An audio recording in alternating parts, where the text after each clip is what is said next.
another edition of A Day in the House. I am your host, State Representative Michael Day, and this month we're going to be focusing on senior issues. And I'm thrilled to welcome my guest this month, Phillip Beltz, who is the not-so-new director of the Winchester Council of Aging. Phillip took over in April for Ruth Young, who retired earlier this year after a long stint with the council, and you are now the director of the Winchester Council on Aging. So let me give a little background on you, and then love to talk about some issues that you've been dealing with and what you want to get done. So Mr. Beltz devoted his adult life to caring for the homeless and for those with special needs and behavioral health issues. Specializations lie in nonprofit and government management and administration. After graduating with a BA in cultural anthropology from Towson University, Mr. Beltz earned a master's degree in social work with a major in health policy administration from the University of Pennsylvania. Before moving to Boston and back into Winchester, Mr. Beltz worked in Pennsylvania and New York. He served as the Program Director of Outreach Coordination Center for Project Home, where he collected data on demographics for the homeless and identified gaps in service. He also worked as the Director of Homeless Service Division and Senior Services at Horizon House Incorporated, where he spearheaded and implemented a program to integrate homebound elderly with serious mental illnesses into their communities. As the Special Projects Coordinator for the town of Southold, New York, Phillip worked with the community, business, and public sectors to create affordable housing. In 2007, he was named Public Servant of the Year by the Suffolk Times. Outside of work, Mr. Beltz continues to give back to the community by volunteering for Boston Cares and Habitat for Humanity. So, Phillip, welcome, and thank you for coming up this month with me. Thank you for inviting me. Happy to have you here, and welcome belatedly to Winchester. Well, thank you. It's a great community. I really enjoy being here. Great. So you're now the director of the Council on Aging. I'm the director of the Council on Aging, and there also has been some streamlined organization within the center. The Jenks Center houses the Winchester Senior Association, the Council on Aging, and I'll be serving as the director of the center. So it's making it more organizationally efficient. That's great. And so your office is over in the Jenks Center? In the Jenks Center, newly correct. Refurbished and still being refurbished? Still in the process of being refurbished. It's about 7/8 done. We have about 1/8 left. It should probably be finished in, I'd say, beginning of September, no later than maybe mid-September. But for those of the residents that have not seen the center, we would welcome anyone to come by and see us. It looks beautiful what they've done so far. And when they finally finish, it's going to be a really impressive asset. Yeah, for those who haven't seen the Jenks Center, it's located right across from Town Hall here in Winchester, and it's really a beautiful facility. The work that has been done so far to date has been stunning. I mean, it opened up, the Jenks Center entranceway is completely open now and welcoming. The new activity rooms are really just stunning how modernized they are. The view you get now of the pond as well. It's just a really welcoming center. They've done a great job. And we have a state-of-the-art elevator, which was actually the first part of the renovation, and that now carries patrons between 3 floors, and it looks great, and everything's working well. Yeah, it's really beautiful. If you haven't been down, I strongly encourage you to get down and visit that, because it's really a treasure for the community here. And when we actually finish with the full renovation, we're going to have several events to bring people in to welcome them to the center and to just check us out, and hopefully we'll have a lot of things that'll be of interest for seniors and the community to attend. Terrific. So why don't we talk to the viewers a little bit about how you came into this field? We've read the bio, your activities in giving back to the community, your actions in homeless prevention, affordable housing, works with the seniors. Tell the viewers a little bit about your background as you came into this position, and how the transition's been from Philly to New York up to the God's country of Winchester. Okay. Well, I have a master's in policy, and I guess I'm pretty much a policy wonk, and I really enjoy sort of theoretically approaching problems. And I found that for me personally, it's very helpful to get hands-on experience, because you can always write policy from an ivory tower, but the more you get involved with people and to understand problems. So I did that in work when I was the director of homeless outreach for the city of Philadelphia.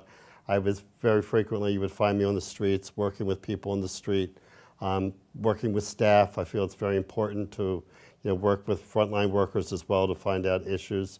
And I've done a lot of different broad issues, working economic development, community development, And in human services, I've done a significant amount of work in poverty, but I've also done work with elderly.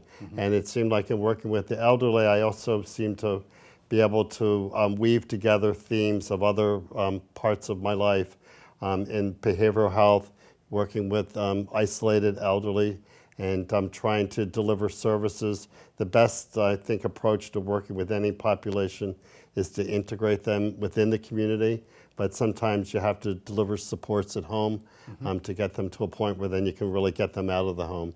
And that's been, I think, very effective working with people that are formerly homeless, people that are elderly, and working with them to get them brought into the community and with family members.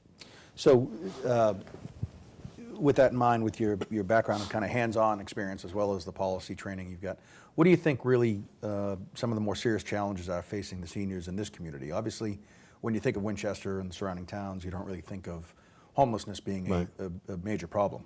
It certainly exists here, and in my role, I've been dealing with quite a bit of it, where you wouldn't expect some of these instances to occur. Folks losing their homes or coming into the community and not having a place to get settled, or financial situations change overnight. But what are the challenges that you see really for our senior population? Well, I had the fortunate ability when I started, not only did I replace the director, but the former social work retired, and I filled that role as well. So I had the opportunity Wearing to meet. about 15 hats right now. I know. Well, and now we have a social worker on board, which is great.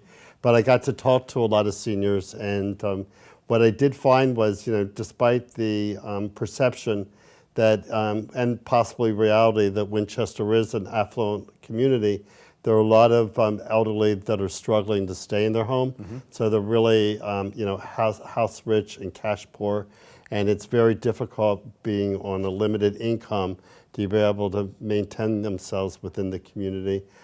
So housing costs are very high. They really don't have affordable options in town for rentals. And I think we're seeing an exodus of seniors leaving town. And because the home values are, the attraction of the town is really, impressive. But, for seniors, they don't have that many opportunities to stay in town. Healthcare costs are very expensive for seniors. And many times, in struggling between, medicine and taxes and maintaining with their limited income, that presents a lot of challenges as well. Yeah, the housing situation is really a double-edged sword. Right? I mean, it's great that we're so desirable. Right, exactly. And Winchester is one of the most desirable communities in Massachusetts. But on the flip side of that is it becomes almost prohibitively expensive to stay in here. Exactly. And seniors have shared that people have rapped on their doors, saying that, the people ready to offer a check. You're right. People are outside going into Without their a for homes. sale sign on it. Right, without a for sale Yeah. sign. Have you thought of ever leaving here? My husband and I are thinking of moving with the kids next year. Would you be interested in selling? And I don't think that's anything they were ever prepared for. Yeah. So what do we do, again, recognizing the limited time you've been here, what do you think we do well for our seniors? I know the Council on Aging offers an incredible array of programming, but what do you think some of the strengths are in this community? Well, I think that, which I had never heard of until I moved to Massachusetts, but they offer a program. It's for senior citizens, and it's a reimbursement program it serves as a tax abatement. Yep. And we're actually going to have a meeting in August with the community to discuss the program. I think it's underutilized, but the town has dedicated up to 45 slots for participants to work within town departments, which are schools, town hall, and some other sites like the Council on Aging. And elderly work 125 hours within the course of a year, and then they earn a $1,000 property tax abatement. There are guidelines, but I think the guidelines are rather fluid. Yeah, in they're a sense. encouraging. Right, Instead of they prohibitive. allow income for a single up to like 58,000, and a couple it's in the mid 70s, and property tax assessments are about 850,000 Yeah. that's allowable. So I think it should embrace enough people. And the great part of the program is it gets seniors out, allows them to get, be viable members in the community. The town departments really enjoy having the seniors in the programs and working within respective sites. And the seniors really like the opportunity to get out and work and have meaningful contribution. And frankly, bring an invaluable perspective. I mean, Absolutely. just folks retire and they don't just lose their skills and their Exactly. knowledge. And they bring a lot of that to a department that may not have some institutional knowledge, may Right. not have the experience of, I dealt with this 15 years ago and here's Exactly. how you do it. Yeah. Right. So it's a great program, and I think that's one way that the town has been very successful in offering a lot of opportunities for people to stay in town financially, as well as offering intellectual stimulation. It's great. And so on the flip side of that, what can we do better? I know we've talked about the housing situation. Well, I think that probably having some designated senior retirement types of communities where they are able to downsize, not anything major, but where I know it's a challenge to try to have apartments. You're built out, so it's very limited. But people want to be in the downtown area, where transportation, I think, is a major impediment. Yeah. Many times seniors don't want to drive, can't drive, and it's very difficult for them to get around. The Council on Aging offers multiple programs on transportation.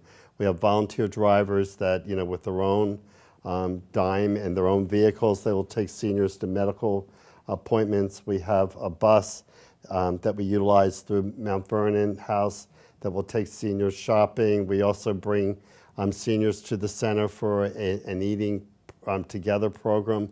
And so, we try to do the best we can to sort of put a Band-Aid on that big sore, which is transportation. It's something that I think is a challenge even in large cities where you have an established infrastructure of transportation, but we don't really have any public transportation, and I think it really presents many challenges for seniors. Yeah, one of the programs that we've been trying to push in the State House has been this 40R program, which is allowing for mixed use and affordable housing to be developed in the downtown.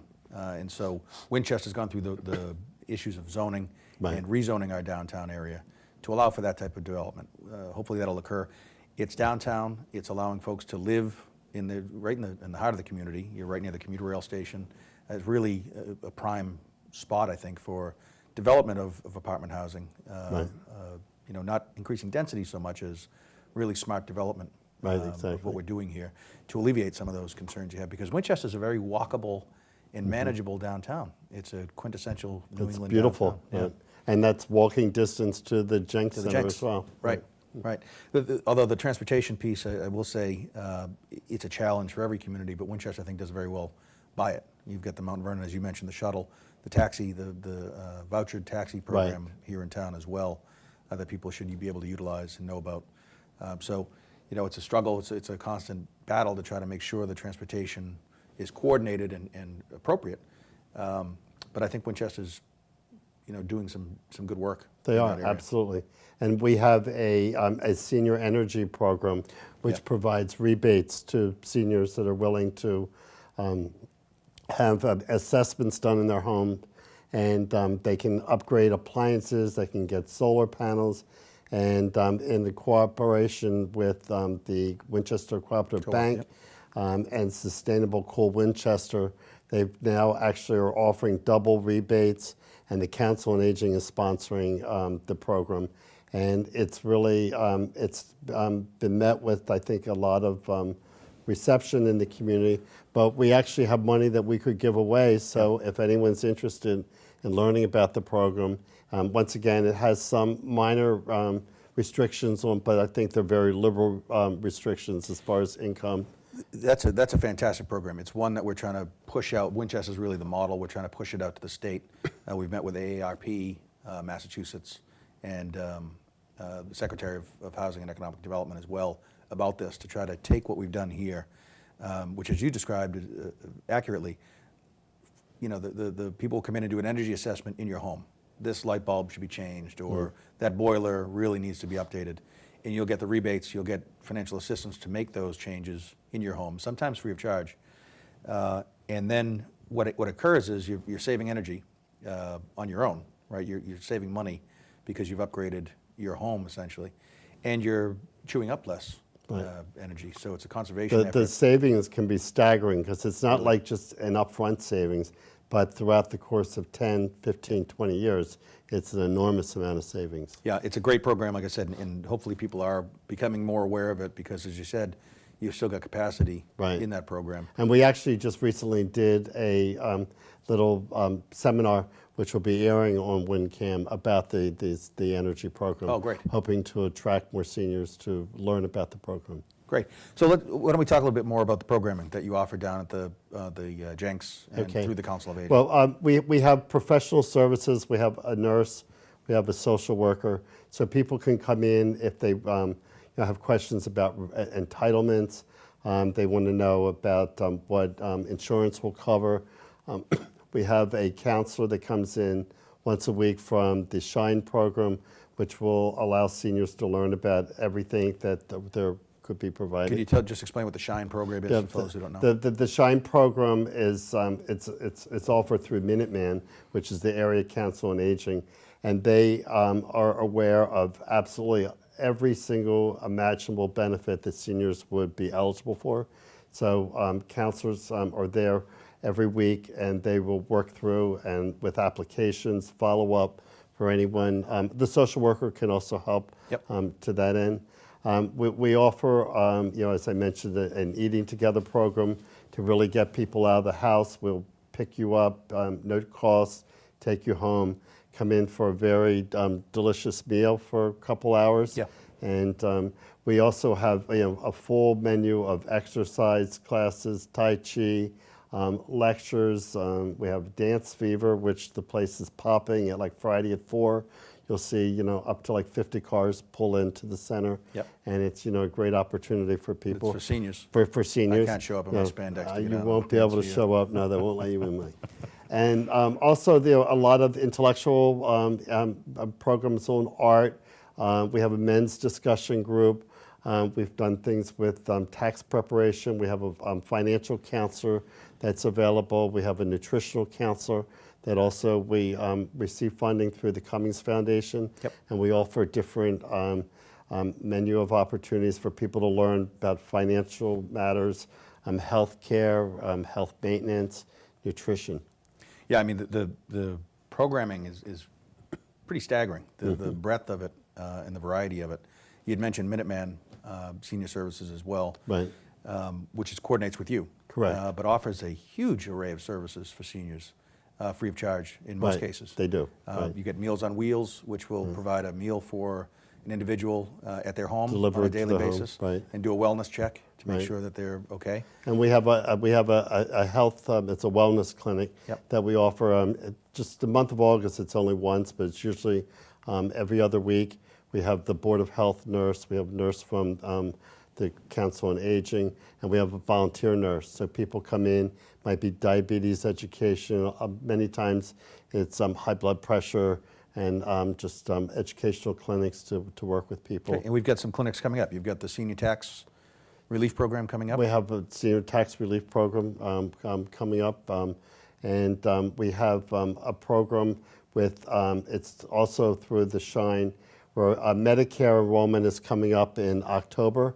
So we have, it's a presentation in September regarding the whether you need to reevaluate your plan, because every year your medical needs change, and obviously it's a cost that's involved.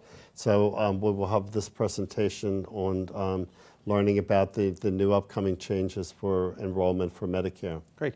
And then in September, we're going to be working together on a program. Right. We're very pleased that you've offered to bring the MBTA to offer senior passes.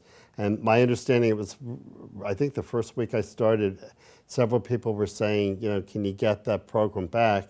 And then it just didn't stop. Everybody kept asking. And I really sort of fell on deaf ears calling the MBTA to try to find out about it. And we really appreciate your assistance. So we're looking to September. We're just about to the point of finalizing a date. but we're looking at September, and then we will do a lot of the work at the Council of Aging and with your office to at least process and get the application started, the photo, and then people will be able to avail of the senior passes, which provides a very big reduction. Yeah, it's a sizable reduction on the cost of the MBTA pass. It'll enable folks, once they have the pass, to ride the commuter rail back and forth to Boston, wherever that takes them. Right. Utilize the T, obviously, the subway when they get into Boston. And the bus as well, And the which you buses, can get right. down at to Wellington Station to go in, or to North Woburn. Right, and again, a free program. Right.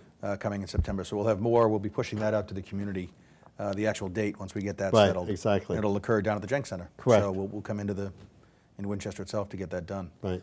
But thank you for bringing that to my attention, because I wasn't aware that the T had been a little delayed, You're shall we right, say, in slightly. getting back to and it. it's difficult, because my understanding is that when people have tried to do it on their own, you have to go down to Downtown Crossing, and it's not even marked, and so it's very difficult, and seniors aren't going to want to go all the way downtown for something Yeah, like I was that. talking to the T about it, and they said, "Oh yeah, there's been a huge drop-off on the amount of participants." I said, "Well, you're making Right. it impossible to get in there to do it, so of course Right. people aren't going to come in there Right. for it." And I think they used to come out in the community. That's right. Now they sort of work through the legislator's office and at senior centers, Yeah, I think allowing them to they sort work of do when the they get a work little for them. stick Right, in do the the rear work end for to get them. them moving.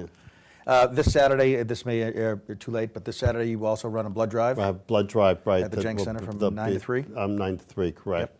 And that's a fairly regular occurrence. That's not a, It comes up like every couple months Yep. that we offer it right through the Red Cross. throughout the year, yeah. Right. It's fantastic, and obviously the need is huge. Very for, large, for blood right. drives.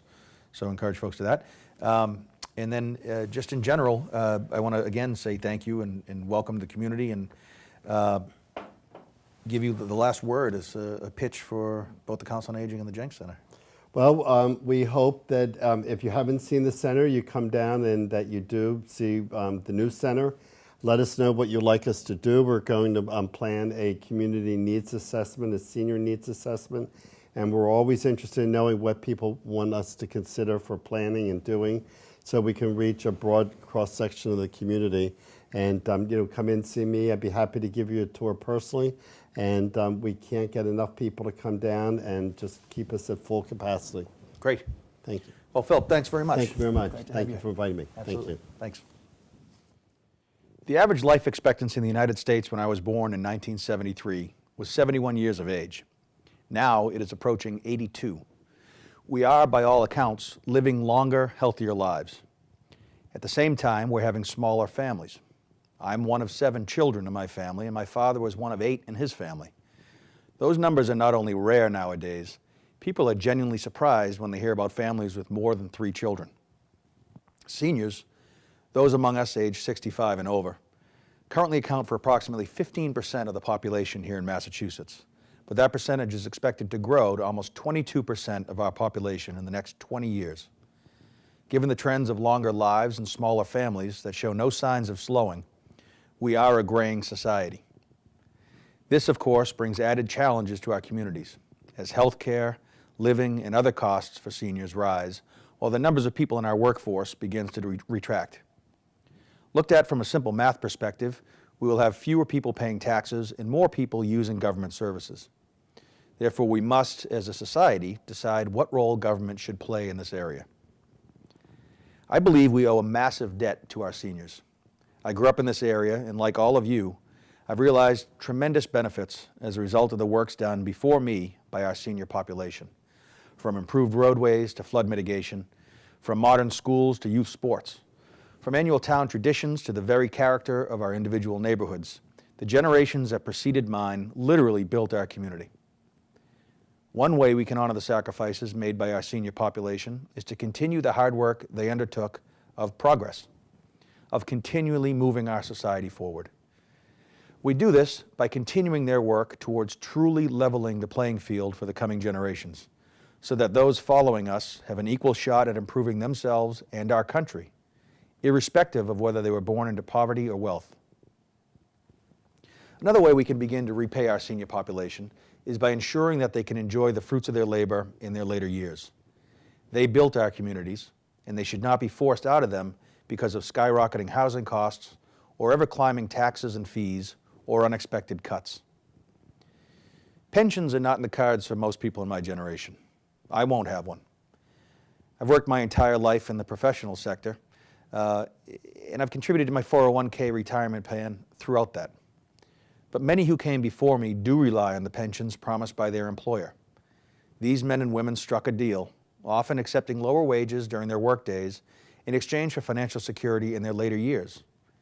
We cannot, and I'm working to make sure that we do not, pull the proverbial rug out from under these men and women by going back on the promises and deals struck many years ago.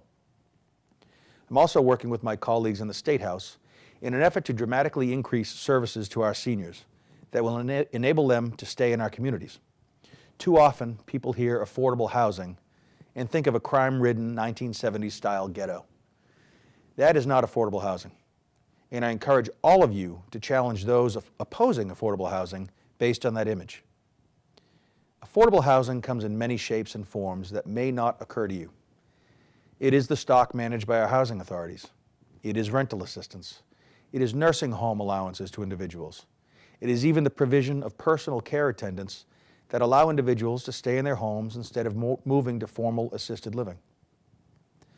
Affordable housing programs allow the senior who finds her home to be too big to downsize, but to still stay in our incredibly desirable town. Affordable housing is a priority of mine, and it should be one of yours too. Finally, we can repay our seniors by ensuring that our councils on aging remain vibrant. The programs, resources, and activities offered by our councils on aging not only enrich the lives of our seniors, but they play an important role in keeping our population healthier and holding down the costs of health care. If you are a senior, I encourage you to take advantage of these offerings. I guarantee you will find something that is appealing to you. If you're not yet a senior, I can offer you another guarantee. One day you will be. So I implore you to continue supporting your Council on Aging and all of the great work they do. I'd like to thank my guest today, Winchester Council on Aging Director Phillip Beltz, for joining me on this episode of A Day in the House. As always, this would not be possible without the generosity and skill of the people here at WinCam, and in particular, Ty Hughes, Melody Wing, Dave Gauthier, Suzette Ferdinand, and Anthony Gameri. Thank you.